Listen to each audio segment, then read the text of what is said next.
comment vous êtes-vous rencontrés, Barbet Schroeder et vous?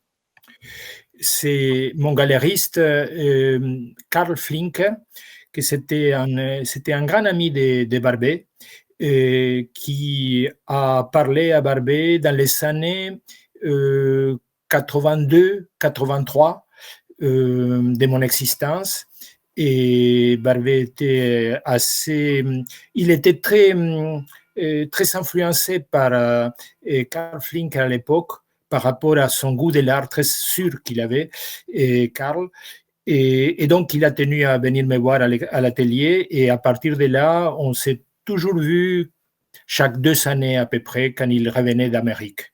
Et comme ça, il s'est entouré de pas mal de tableaux de moi.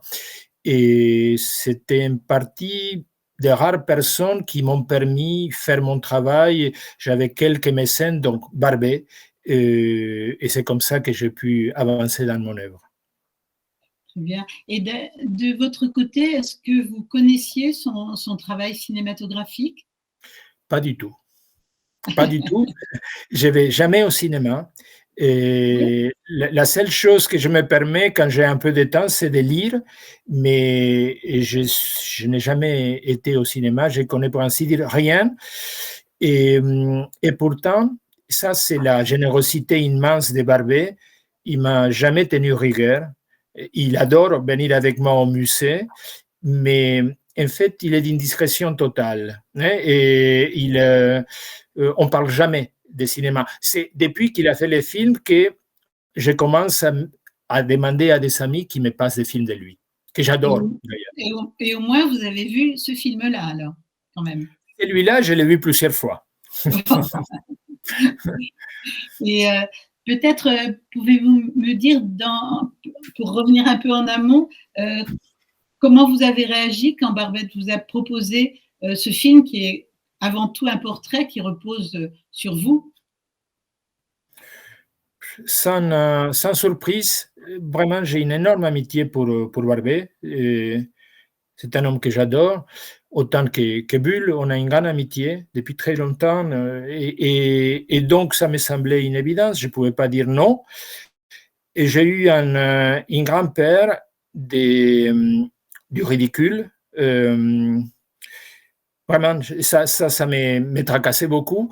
Et quand j'ai vu pour la première fois les films, là où j'étais impressionné, au-delà de mon image, c'est que aucun de mes propos avait été trahi. Et ça m'a rassuré profondément.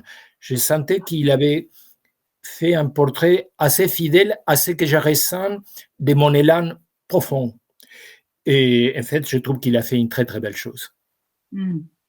Et comment s'est déroulé très concrètement le tournage? C'est pas évident, j'imagine, d'accueillir une petite équipe, même si elle est assez restreinte, dans un cadre qui est le vôtre et au milieu de votre travail, dans votre vie et votre travail. Si vous voulez, ma préoccupation la plus importante à l'époque, quand Barbet est arrivé, c'est comment j'allais faire pour éviter un accident à Barbet, parce que c'est assez complexe de descendre là où j'y vais. Et donc, tout de suite, j'ai demandé à des élèves, à des amis de l'école, d'accompagner, d'être à côté de Barbet pour éviter un accident possible. C'était surtout ça. Pour le reste, évidemment, ça a arrêté un tout petit peu mon travail, parce que voilà, c'est normal, il y avait 5 personnes autour de moi, quand mon travail, en principe, se passe dans la solitude la plus complète. Mais sinon, c'était un très bon moment. Oui, justement, c'est curieux parce que du coup, vous êtes presque comme un acteur, vous n'êtes plus tout à fait le peintre, vous êtes l'acteur qui joue le peintre. C'est ça. Ça, c'est quelque chose, ouais. C'est ça. Non, c'est clair. Si vous voulez, l'acte de peindre se passe dans la solitude complète. Et une des choses importantes pour moi dans la création d'un tableau, c'est par exemple me trouver tout seul dans la grotte. Vous comprenez? C'est un sentiment de flottement très étrange, d'être tout seul, entouré des choses qui sont relativement angoissantes et exaltantes à la fois. Quand vous êtes entouré de 5 personnes, évidemment que ce type de sensation, vous ne pouvez pas l'avoir. Mais bon, il fallait jouer le jeu. Je crois que, voilà. Oui, c'est ça, c'était jouer le jeu. Et du coup, il n'y a pas eu une œuvre qui est sortie de cette expérience-là. Si, oui. Si, il y a, mais bien sûr, il y a, par exemple, pendant les films, il y a eu 3 grands tableaux qui étaient en cours. Vous savez, un des tableaux, c'est que ces tableaux qui sont faits de plusieurs éléments, me demandent beaucoup de temps de travail. C'est-à-dire qu'ils me demandent 8, 12, 13 mois, plus encore. Donc, c'était très sérieux, oui. Je peignais des vraies compositions qui ont été finies après le film. Mais c'était pas que je faisais semblant, seulement c'est pas exactement la même intensité quand je suis tout seul en train de peindre. Mais ce sont des tableaux qui ont besoin de beaucoup de couches de peinture. Donc, voilà. Il y a eu des couches et des peintures qui ont été faites pendant le film. Et est-ce que vous avez participé un peu au film? C'est-à-dire, par exemple, c'est très clair que c'est moins peut-être un portrait du peintre que aussi votre point de vue sur la peinture. Et ça, c'est quelque chose qui manifestement intéresse beaucoup Barbet.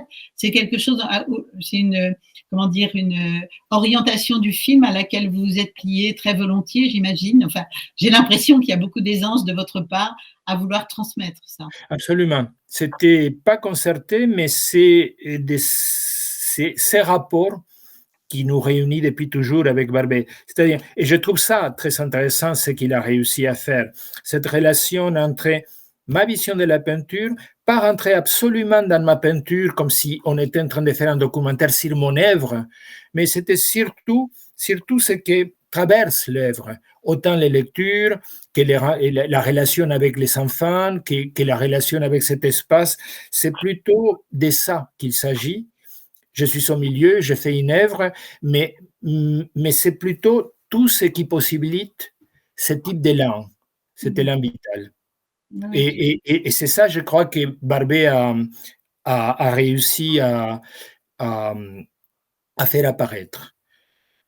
Et avec des surprises pour moi. Mais en gros, rien n'était concerté et tout mon discours sur la peinture, je l'ai donné d'une manière très spontanée. Il serait venu 300 avant ou 300 plus tard, le discours aurait évolué dans un autre sens. Je lui dirais, tu vois, je te montre tel livre, tel autre, tel autre. C'est absolument arbitraire. Il y a une chose seulement là-dedans qui m'a beaucoup surpris de la part de Barbet, que je trouve très poétique et très fort, c'est que moi, je n'ai pas parlé des grottes, je n'ai pas parlé d'art préhistorique. Et quand je me trouve au début du film dans la grotte et à un moment donné, on voit apparaître la grotte Chauvet avec les chevaux, les premières surprises, c'était moi-même. Et après, j'ai vu justement une ellipse extraordinaire qu'il fait à la fin du film. Et cette fois-ci, je peins dans la grotte, les enfants peignent à l'école et les enfants peignent des petits animaux. Et là, il y a comme une boucle incroyable, très, très, très belle, faite par Barbet, que je n'aurais pas imaginé. Ouais. Et justement, je voulais vous demander si c'était vous qui aviez choisi les œuvres que vous montrez et dont vous parlez, ou ça s'est fait en communion avec Barbet? Non, en principe, c'est moi. C'est en fait les œuvres qui m'habitent depuis toujours. D'accord. Et dont Barbet est vraiment très attentif, évidemment. Bien sûr. Et ça, c'est quelque chose que vous avez concocté en amont, Barbet et vous, ou bien c'est au moment où au gré du film? C'est au gré du film, c'est de la pure inspiration, c'est quelque chose qui est absolument constant. Si vous voulez, les thèmes de Velázquez reviennent souvent parce que c'est une des choses qui est des plus fortes dans ma vie. Mais autant que de la croix. Non, en fait, tout ça s'impose. Si on parle de peinture, ça va venir forcément.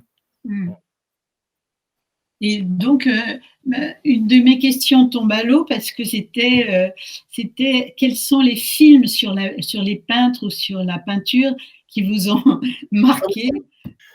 Écoutez, non, je pourrais vous dire que j'ai les souvenirs à l'école des Beaux-Arts de Paris.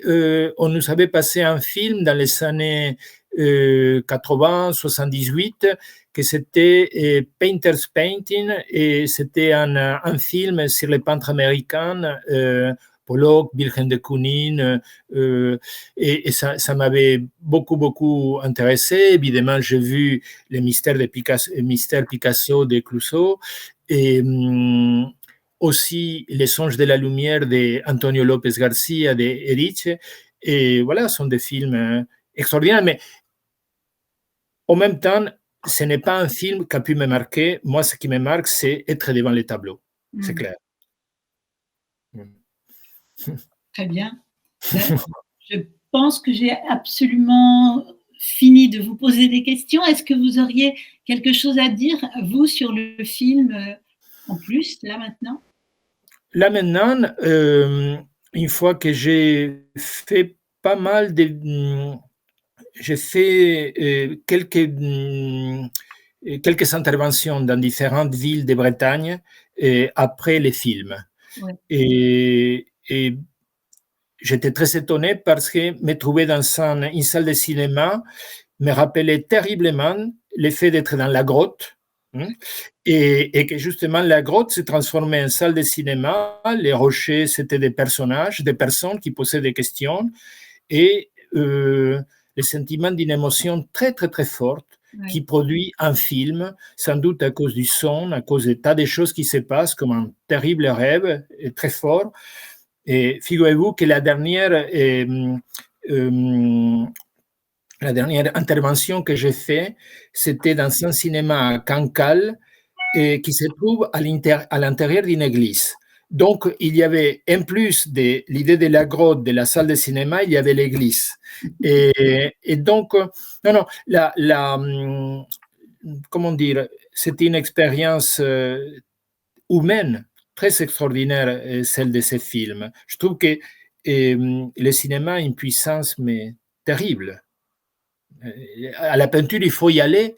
Le cinéma, on dirait qu'il vient vers vous et apporte une vision totale. C'est vraiment un art extraordinaire. Et une chose que je peux dire de Barbet, c'est sa capacité de travail, parce qu'après les films, il n'a pas arrêté pendant 2 années. Il n'avait que son projet en tête, et de les faire parvenir, de les faire avancer. C'est quelque chose de vraiment très, très impressionnant, et c'est une leçon pour moi. Voilà.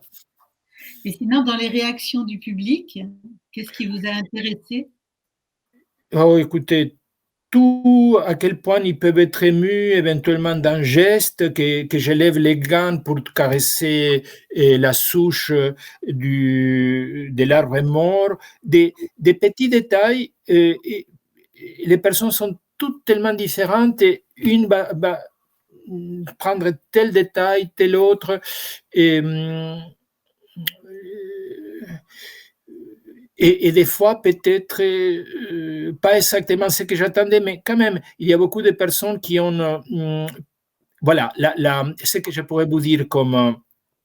oui, par exemple, les détails du mode de vie, de vivre avec la fenêtre ouverte, de manger du riz, toutes ces choses qui sont absolument folkloriques, mais qui peuvent toucher un public, de dire, ah oui, on peut faire très simple, on peut faire beaucoup avec très peu, et que c'est peut-être mieux.